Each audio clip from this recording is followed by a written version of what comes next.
Today, we're going to go over 15 different types of hitch knots. Now, hitch knots are used to tie a rope to an object, or in some cases, you're tying the rope back into itself around an object. In some cases, we're going to show you a few friction hitches. Those are used for tightening up lines, such as a guy line or tent line, something of that nature. And then finally, one of the most useful hitches for tying down cargo, and that is going to be the trucker's hitch.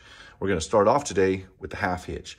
The half hitch, in and of itself, is not a very secure knot. You can see this thing will kind of slip loose, but it is an essential knot for tying a lot of other knots. So there's a couple different ways to tie the half hitch. Well, a couple different ways to form it. You tie it the same way, but the first one is you're going to go around your object, then you're going to go over your standing line, and you're going to bring it right back through, and then you can just kind of tuck it underneath like so, and that is a half hitch.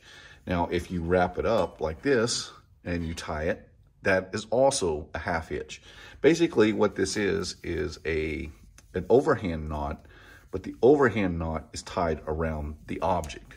So if we go around again, that is your half hitch. Now, again, in and of itself or by itself, it is not a very secure knot, but it is an essential knot for tying other knots. The next knot is also considered one of the essential knots. This is the clove hitch. Now, the clove hitch, again, like the half hitch, by itself is not a very secure knot. You can actually work the clove hitch loose if you have the standing end of your rope is subjected to stuff like wind or just variant loads. So it's not an extremely secure knot by itself. Now, there are a couple of ways that you can strengthen it or make it more secure that I'll show you as well. So to tie the clove hitch, you're going to go around the object that you're tying. In my case, I'm right-handed, so I'm going to come out the right-hand side. Some people go under. I always start out my knots going over. So then we're going to cross over the standing line, and we're going to go right back around our pipe, and then we're going to come back up through this void right here, and then you're going to pull the standing end and the working end in opposite directions to secure it or to snug the knot. And that is the clove hitch. Now, there's a couple of different ways that you can make the clove hitch a little bit more secure, because like I showed you before, it's not a very strong knot by itself. So we'll start off with the clove hitch. One way that you can do it is just to add another half hitch. If you add a half hitch to the backside, kind of the rope just trails in the same direction. Now, when you snug this up and get it tight, this one actually tightens it up pretty securely. And so this is one way to make the clove hitch a bit more secure. The next way that you can do it is you can bend backwards and you can go over and put a half hitch here. And this is actually called a different knot. This is called the clove hitch with half hitch. So clove hitch or clove hitch plus half hitch. So this is another way that you can somewhat secure the clove hitch. I don't particularly like this one because this one also has a tendency, you can see it can work itself loose as well, where if you go around the object in another half hitch, it seems to be a little bit more secure, in my opinion anyway. And then there's one final way that you can make the clove hitch a bit more secure, and that is to just add a little stopper knot. So in our case, we're just going to put a little overhand knot here, and then when you snug it all back up, now that stopper will stop up against the knot, and that will keep the clove hitch from coming undone. And so those are three different ways where you can actually make the clove hitch a little bit more secure. Now, the next knot is called the Spar Hitch, and a lot of these three knots, the next three knots, are going to be pretty close to one another, but they do have different names. So the first one is called the Spar Hitch, and it is tied much like the clove hitch starts out, but it's how you end the knot which makes it different. So let me get this undone, and we're going to start off by going over our object, and just in the same fashion we did the clove hitch, we're going to cross over, and then we're going to come around. Now, where the clove hitch, you would go up through here. This one, we're going to go over the top, and then we're going to pull up on our first loop, and we're going to slip that right into the first loop, tighten it up, and that is the Spar Hitch.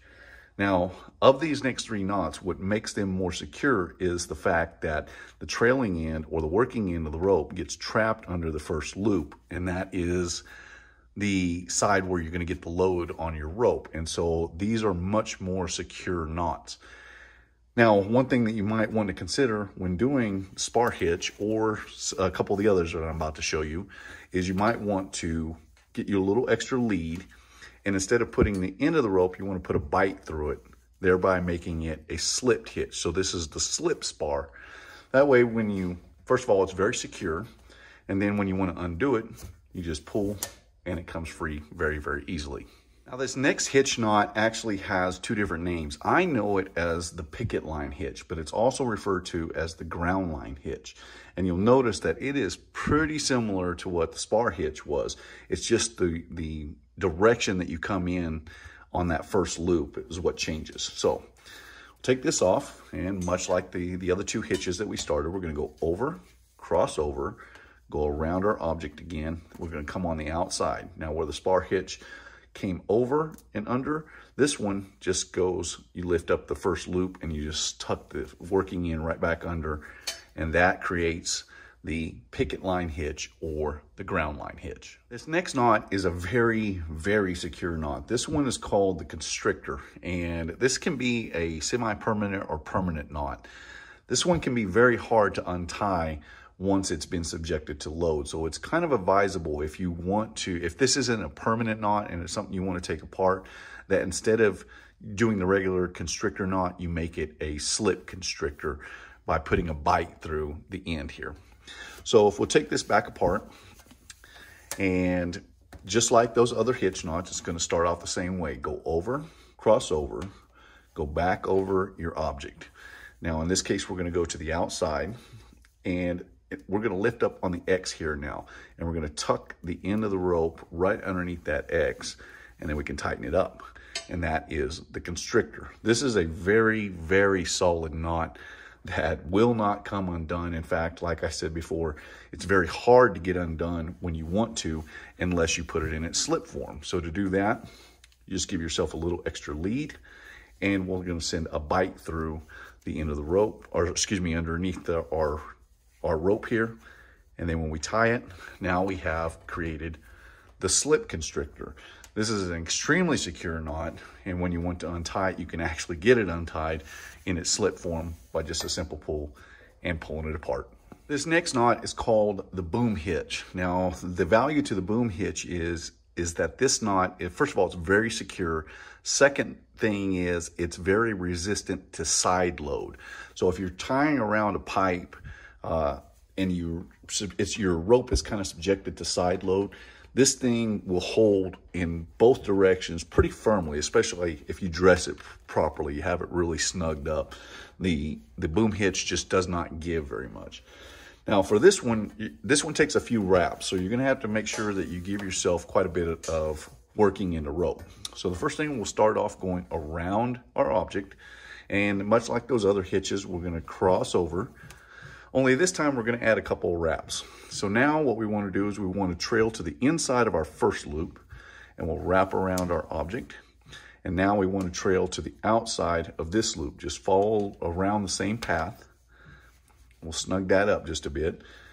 Now this is our second wrap here. What we want to do is we want to lift up on the second wrap, tuck it through, and then you can dress the knot. And this is the boom hitch. Now with the boom hitch, it is advisable that you go ahead and add a stopper knot to the back side of it. You can put an overhand or figure eight, some kind of stopper knot in order to make it a little bit more secure at that.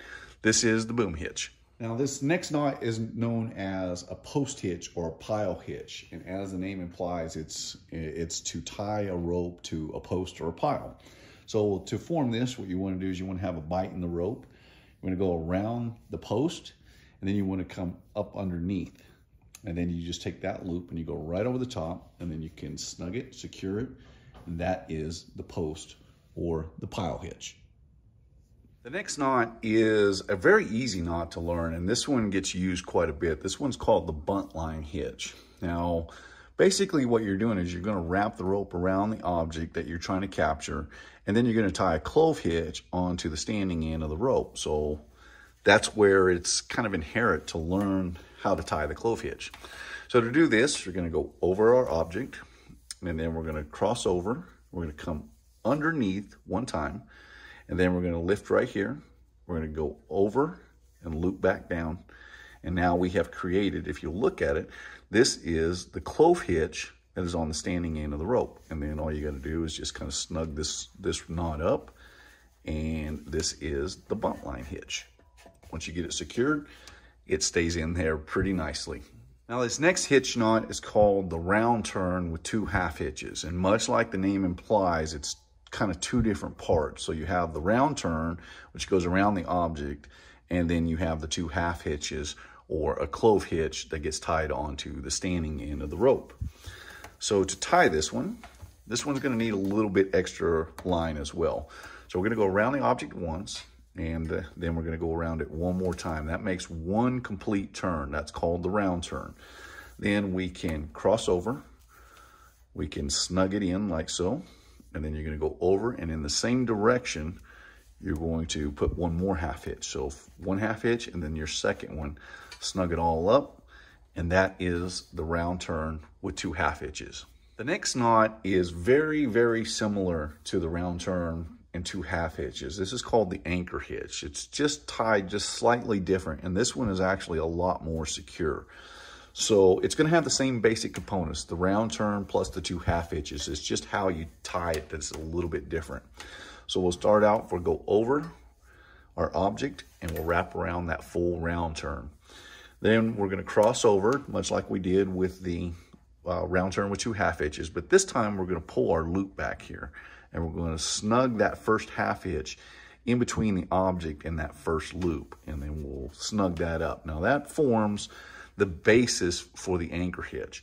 And now we want to just go over one more time, put another half hitch, and that is the anchor hitch. And when you get this one secured and snugged, it is a very, very secure knot, because that first wrap is capsizing the working end of the rope and thereby just keeping that knot together. Now the next 4 knots that we're going to look at are called friction hitches. These particular knots allow you to, this is something you'll use for like guy lines. Maybe you're tying a tin up or you're putting a ridge line up. What these knots allow you to do is you have an adjustable loop basically. So you can tighten this up and you can shorten it. Once you have pressure on it, they'll hold. So the first one is called the taut line, and this is kind of a common knot. This is one you learn in the Boy Scouts. So to tie the taut line, you're going to start off by going around the object, whether that be a tree, a stake, whatever. And then we're going to cross over, and we're going to do 1 loop on the inside of the main loop that we have here, and then we're going to do a second one. Now we're going to go to the outside, and going in the same direction, we're going to put a half hitch on the bottom of that. And then once we tighten everything up, this is going to form our taut line hitch. It's important to get this one snug. Now, the taut line is one that's taught very often, but if you're on a pretty slippery rope, it's probably not the best of the friction hitches. So once it's set though, and you have a decent rope, you can adjust this forward and back to tighten up your line. And every time you put tension on it, it should hold or hold very, very securely. The next knot that we're looking at is called the Midshipman's hitch. Now this one is tied very similar to what the taut, or how the taut line hitch is tied. There's just a little slight difference in the two. This actually is a little bit more secure friction hitch than what the taut line is though. So let's take this apart, and we're going to start off by going over the object that we want to capture, just like we did in the taut line. And we're going to loop inside just like on the taut line. Now with the taut line, we wrap 2 loops like this. With the Midshipman, here's where the difference is. So instead of going that second wrap being on top of the first wrap, we want that second wrap to cross underneath of that first wrap, and then we can finish it off on the standing end with a half hitch. And that has formed the Midshipman's hitch. So that's the key difference between the two, is the fact that that second loop passes under the first loop that we formed around that rope. And so now we can, you can tighten it up and it holds very securely, but you can also adjust this one to your liking to get it exactly where you need it. This next knot is the most secure friction hitch that I know of, but it's a little tough to tie and untie, especially if you're trying to break it down like a camp really quickly. This is probably not the knot to use, but this is definitely the most secure friction hitch I know of. Now, this is not one that you'll find in any books that I am aware of. This is something that I came up with as a kid. So when I was about 12 years old, my father taught me how to tie the Prusik loop. And I love that knot. It's a great knot. It's a knot that's used for climbing. Well, I made an adaptation of the Prusik loop to use as a friction knot because I was using the Taut line hitch one day, and I was on a slippery rope and I just could not get it to hold. So I came up with this adaptation of the Prusik loop.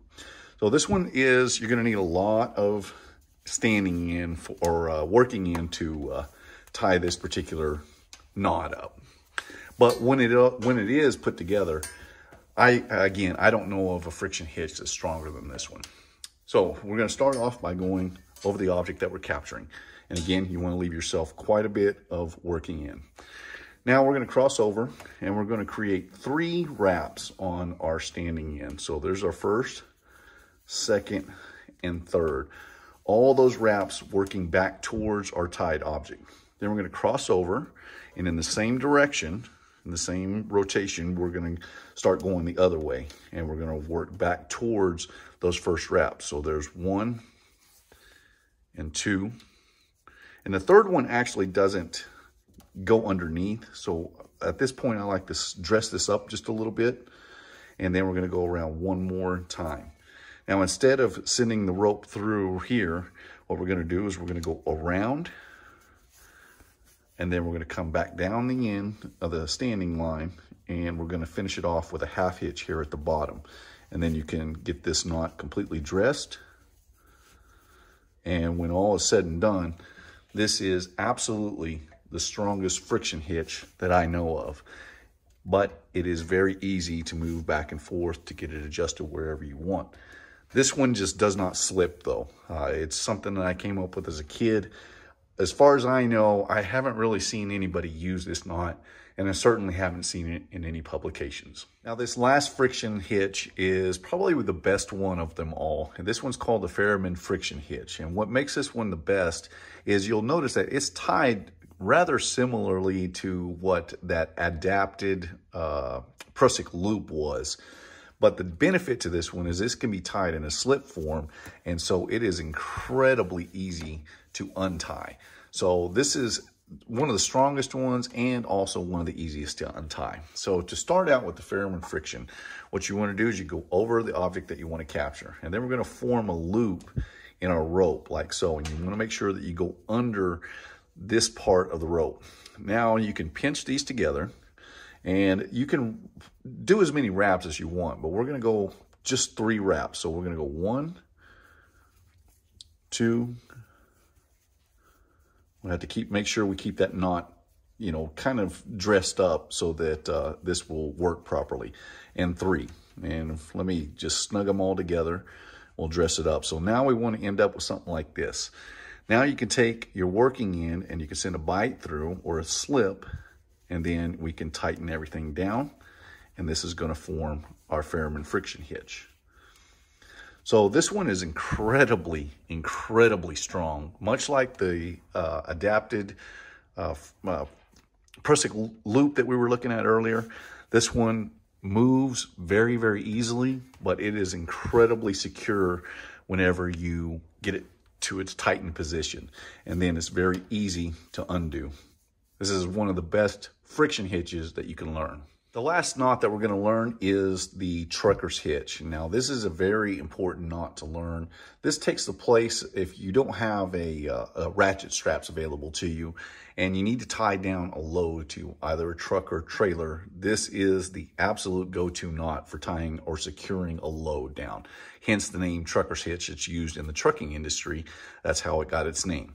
So I've tied this one in its slip form. That's usually how I will tie the trucker's hitch so that it will very easily come undone. Now, I've just set mine up with paracord on my little stand here to show you how this is done. So the first thing I want to do is I've got the other end of the rope secured off. It'd be, you know, to the one side of the trailer or the other. And the first thing we want to do is we want to form a slip knot in here. That's going to be our tie point. And I got that a little close, so let me redo that. We'll set it back a little further. So we want to tie a slip knot in here first. Then we're going to go around the other side. In our case, it's a stand, but the other side of the trailer. And then you want to send this back through the loop, that slip knot that we made there. Now you can use that as a pulley system, and you can really, really cinch down on this. Now, once you get it taut where you want it, then you just kind of pinch the two halves here together, and then we're going to go around all these ropes down here. We're going to put a half hitch, or in my case, a slipped half hitch. And if you leave that pinched, then you can really snug that up tight against that knot. And now this line is incredibly taut, but it's incredibly easy to come apart in its slip form by just a simple pull. And because we used a slip knot, it will all come out. This is the trucker's hitch.